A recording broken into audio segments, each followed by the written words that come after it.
From this to this. Opo, pinalandscape ko na yung puntod ni Kuya. Baka kasi bigla siya magpakita sa akin kasi pinapabayaan ko yung puntod niya. Kilala ko pa naman niya, matampuhin niya.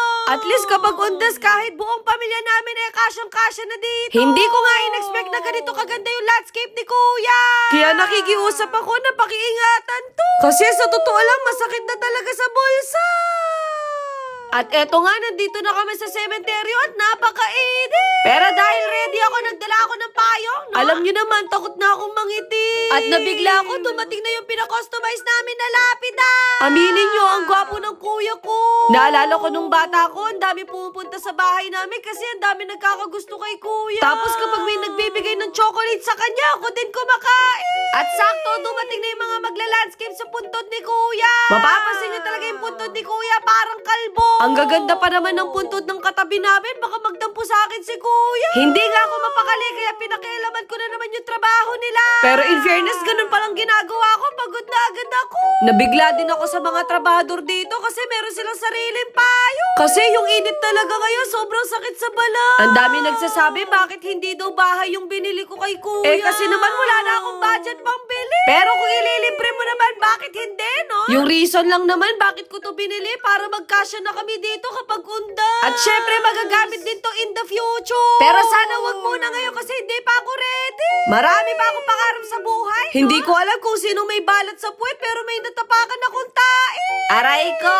Ang dami na rin nagtatanong kung ano bang nangyari kay kuya. Basta ang masasabi ko, kapag meron kayong mabigat na dinadala, huwag nyo sarilihin. Kumbaga, huwag kayong mahiya mag-open ng saloobin nyo. Lagi ko nga sinasabi sa inyo na be kind to everyone. Kasi hindi natin alam kung anong pinagdadaanan ng bawat isa. Kaya kapag inaway nyo ako, si kuya ko ang makakalaban nyo. Siguro yung pagsa-sideline ko dito, meron na akong discount. Alam nyo naman ako, walang katapusang gastos, no? Sa mga nagsasabi dyan na mayaman ako, hindi ako mayaman. Isipin nyo, 2020 pa lang content creator na tayo. Magaling din kasi talaga akong humawak ng pera, kaya marami din tayong naipon. Sabi ko naman sa inyo, hindi talaga ako maluhong tao. Nanghihinayang din kasi ako sa mga mamahalin na gamit. Pinayagan nga kami maglagay ng plants dito, basta siguradong nakapasok. Medyo shy type nga ako dito kasi parang kami lang yung gagawa ng ganito.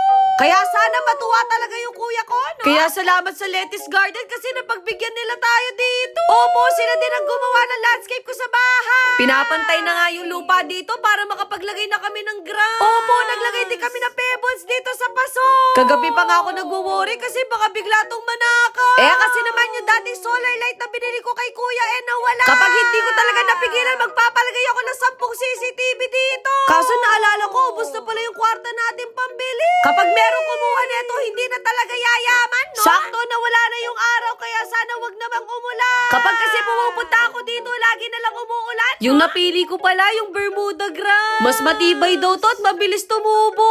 At kaya niya titiisin yung araw. Hindi ko nga alam kung tama ba yung paglalagay ko nito. Baka magtaka na lang ako, biglang matuyo tong mga grass na to dahil sa akin. Siguro kakantahan at sasayawan ko na lang sila. Para lang sa'yo, ang damo-damo ko. Huy, itigil mo yan. At unti-unti ko na nga nakikita yung ganda ng landscape ni kuya. At dahil ready ako, bumili din ako sa online shop. Bumili nga ako ng solar light para kapag gabi may ilaw dito.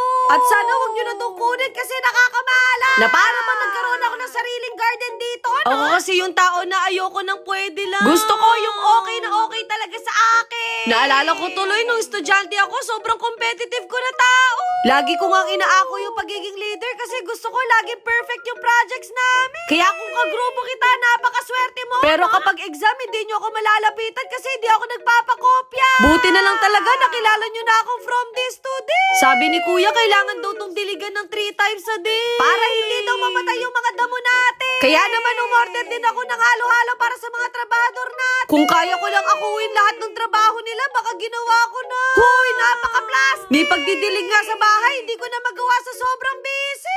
Naglagay na nga din kami ng pebbles dito para hindi magkalat yung halaman at saka lupa. Umaambon na nga dito pero tinutuloy pa rin nila kuya. Basta wag nila ako sisihin kapag sila'y nagkasakit, no? Nung una nga, hindi ko ma-imagine kung saan nila ilalagay tong paso. In fairness, bumagay naman pala siya. Iniisip ko tuloy kung puntod ba yung pinagawa ko o garden. Kasi first time ko makakita ng ganito kagandang puntod. Naglagay din pala ako ng solar na flower. Ewan ko na lang talaga kung maliligaw pa yung mga buwisita na pupunta dito. Grabe, sobrang bilis ng pangyayari. Parang kailan lang nilipat lang namin At sana talaga masaya si kuya sa regalo ko. Grabe, wala talaga akong masabi kundi napakaganda. Parang ako.